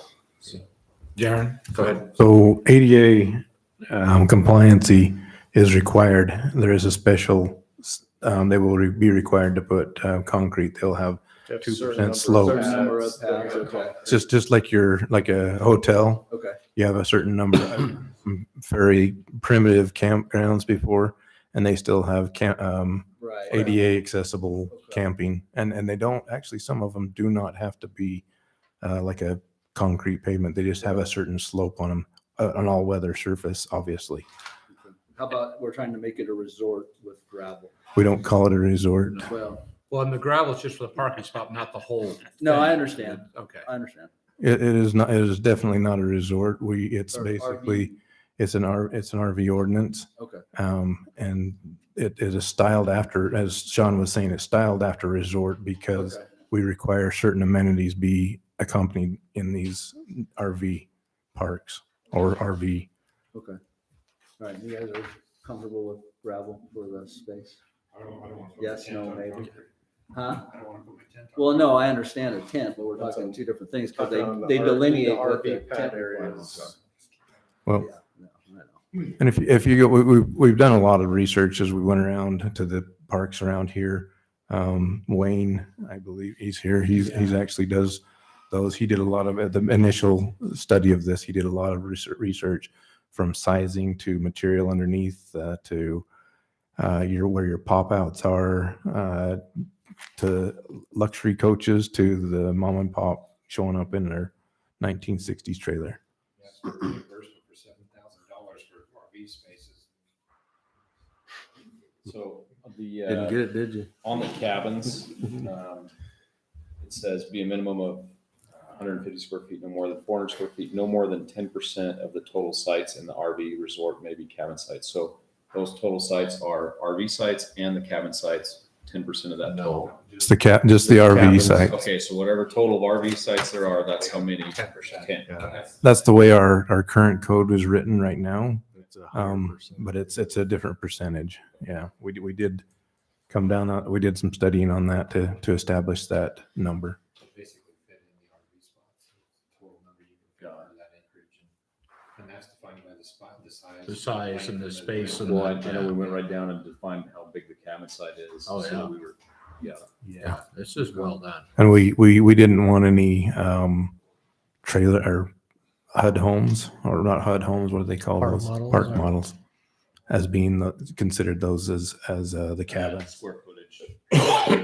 But that's what we talked about, what the cabins are. And if you look, we put definitions in there. The other one did not have a definition of what a cabin is, what a tent is, we wanted that to be very clear. And time limit on occupancy, 10/29/6. And Did that's, 48 hours or I'm sorry, 28 days and then 48 hours back. But then we also are allowing 30% to be 180 days per year. yeah, So, right, I understand the snowbirds. yeah. So, and we're losing how much transient tax from that? Shouldn't be losing much at all, because that's why we're asking them to leave after so many days. After 28 days. Thanks. Well, So, no, I understand that, but you're allowing 30% to stay, to not leave after. well, 28 we days, tried correct? to be, some sort of a happy medium here, Okay. to be able to let people come down and be snowbird, and yet at the same time, we can, I don't know exactly what that percentage would be. What if it's like our current one that's being built right now, it's just barely under 20 acres by the time you get everything in there. So, and you can see the size of what it is right now. If it's going to be larger or smaller than that, how much to calculate how much we'd lose in tax revenue, I'm not sure. We will always get the first 28 days. Okay. Okay. But, yeah. And enforcement's always a fun thing. Definitely. Yeah. For the campsites, the tent sites, how do they calculate, like, if you have 30, you have a percentage in there, but how does that translate into like restrooms, showers, facilities? Is there a way that ties the tent sites to that as well? Well, and what we did there was we went off of what Ivan's code had done, kind of followed with that. I don't know that we actually did a actual. I didn't see it, and that's why. We just added, that you see the numbers there that are on the screen now. We basically took that from. I did talk with Chuck Gillette over at Ivan City when we started doing this, and because a lot of this code comes from their code. And they've just barely adopted a very nice one that they're adhering to. And they're getting a few of these in their city, and they wanted it to be more of an upscale type of campground, if you want to call it that. But and they actually do call theirs a resort. But this is kind of what they had done. That makes sense. I don't know if there was any methodology behind that. That's fine, because you tied the RV sites or the tent sites to a percentage of the RV sites, and then it says, so if your max is 200, 10% would be 20. You've got 6 male and 10 female toilets for 20. I mean. Yes. Okay, I got it. I'm good. Well, the state administrative code has regulations on RV parks have to have communal bathrooms of a certain size and a certain number of urinals and those things. And I thought we referenced it. I cited the administrative code. I'm trying to find it. I thought it was in that top part. I think it's under standards.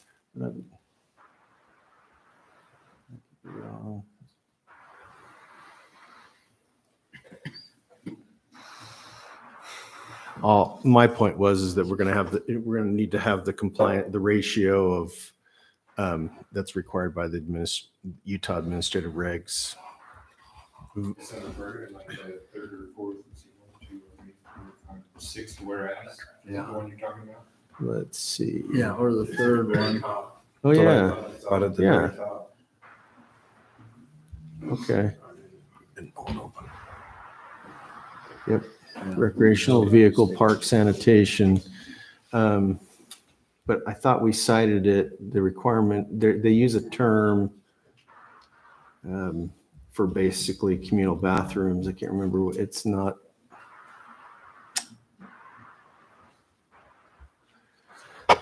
Well, if not, we ought to just simply put under our general standards that the bathroom buildings have to comply with state regulations. That's going to dictate how many. If it's more than what we already have stated. Yes. But if our code says higher. We than can be that- more restrictive. Exactly. Well, and I have to apologize, because one thing I forget is this is a commercial building. And at the end of the day, all the plans get reviewed for a commercial aspect, and then all these things have to be done. Yeah. Oftentimes Right. forget that we're doing that. When they pull their. 1029, 10, 3, the very last sentence in there. You said 10, 1029, 10, 3. What's the last page? Oh, yeah, accessory facilities, restrooms.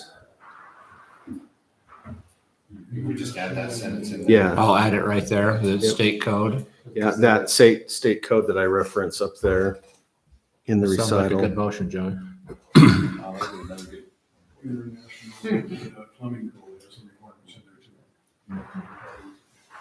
International. And when the plan would come in for commercial review, that would be, it will actually go to a commercial plan reviewer at building permit. So it will be that. mode. I'm confused on terms because 1029.3 says general standards for RV resort. This isn't an RV resort though. We need to take out the word resort. Good Okay. catch. That's Yeah, where it's I probably was. in multiple. It's in a bunch of, it's in a bunch of places. That's why I was concerned. Why are So if you look we, at 1029.3 and all that.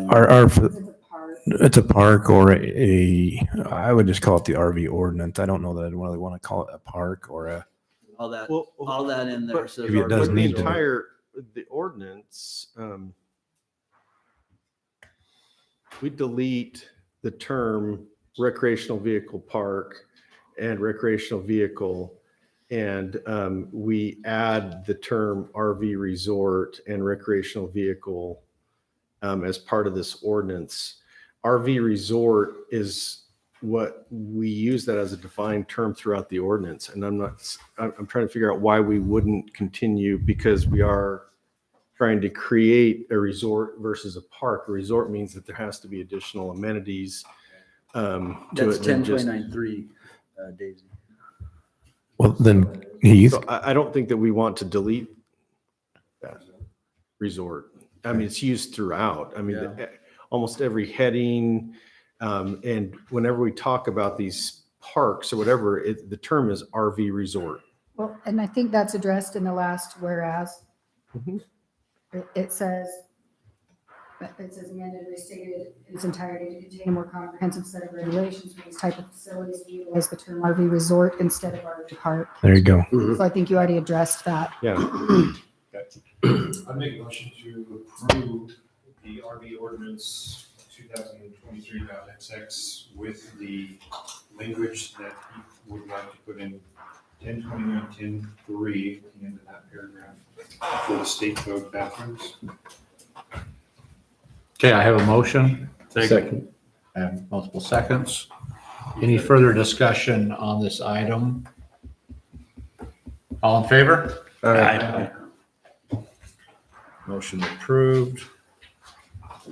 Item E11, discuss the possible action of ordinance 2023 nightly rental ordinance to establish conditions for commercial zones.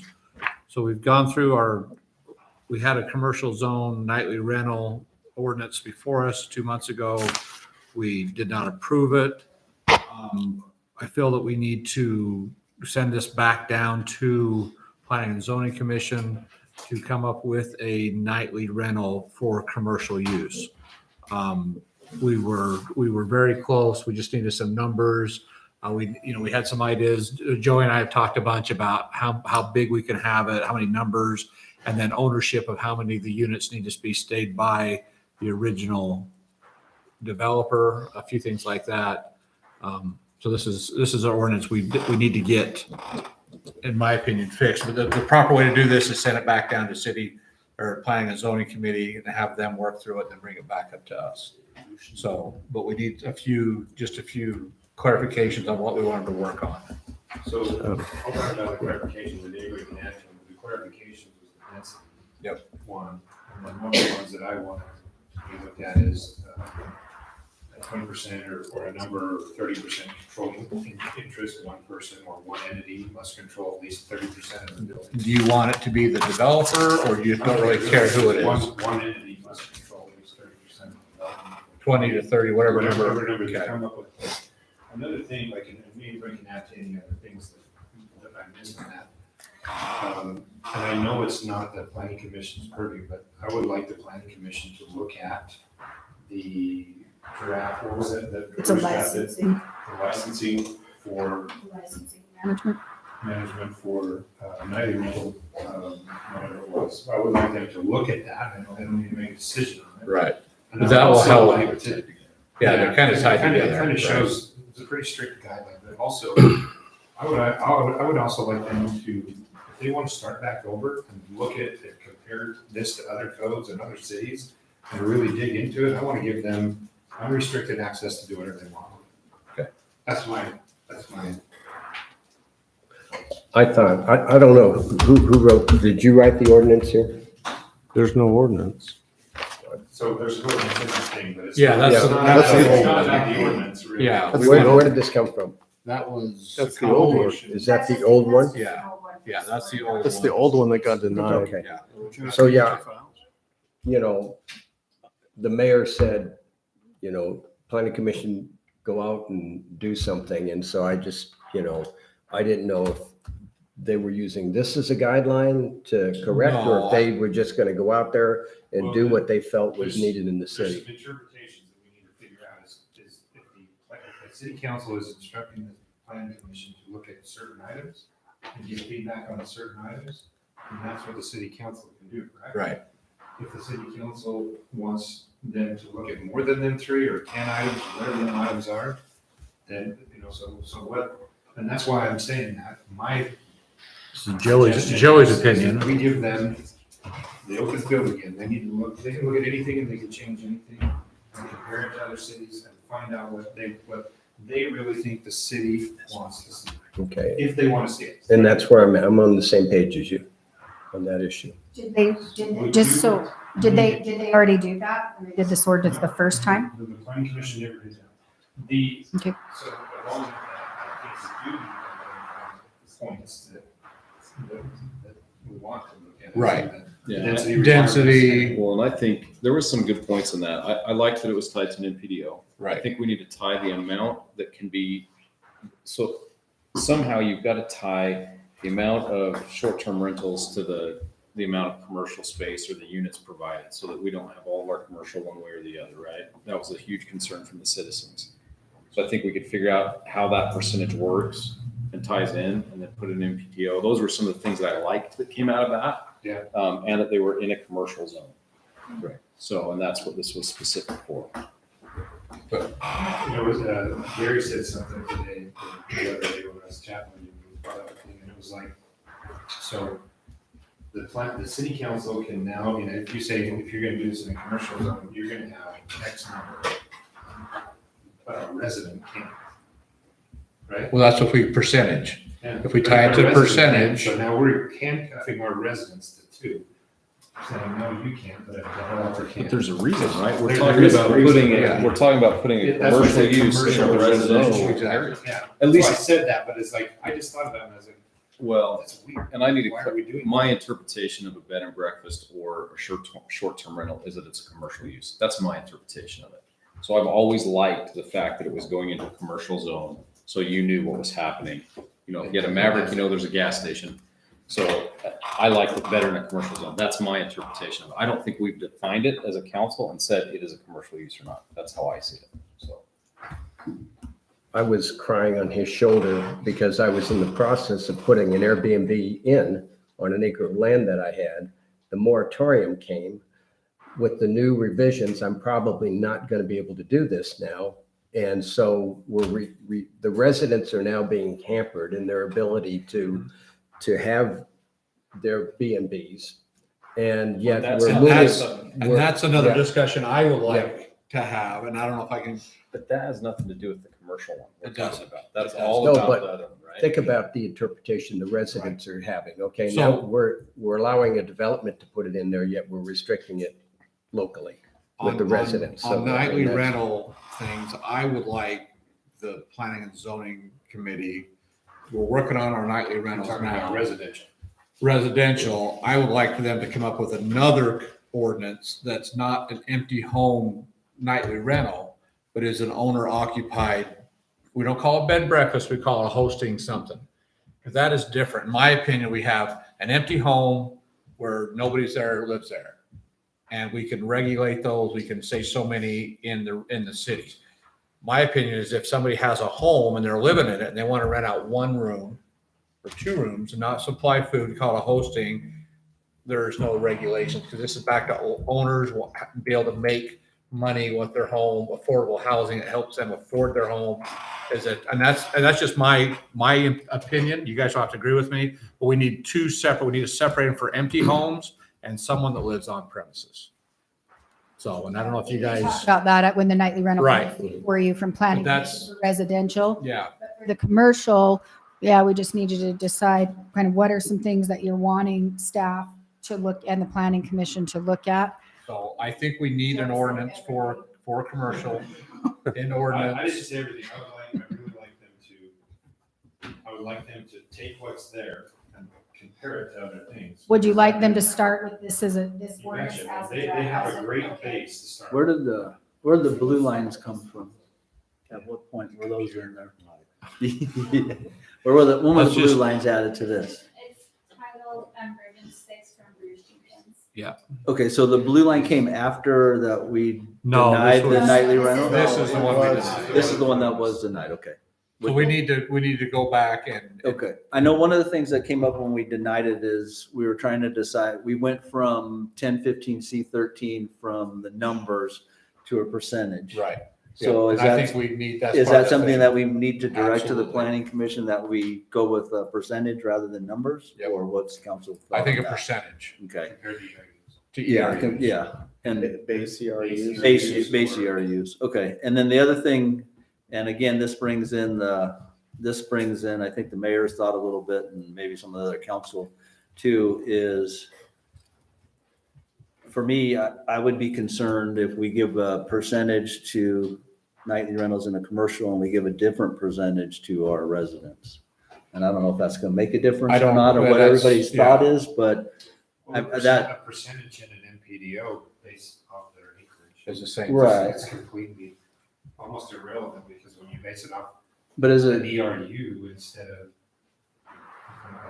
I don't know, but I mean, is our residents gonna see, well, they gave the nightly rental commercials 20% and they're only allowing us 5%.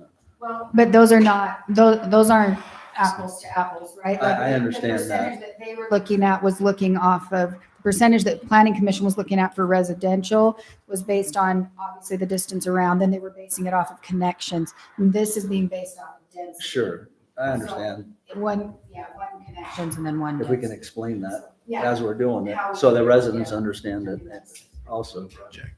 Yeah. For the Okay, so that's why this is back on. So it's just for discussion. We're not gonna approve anything tonight. Just direction for planning and zoning committee.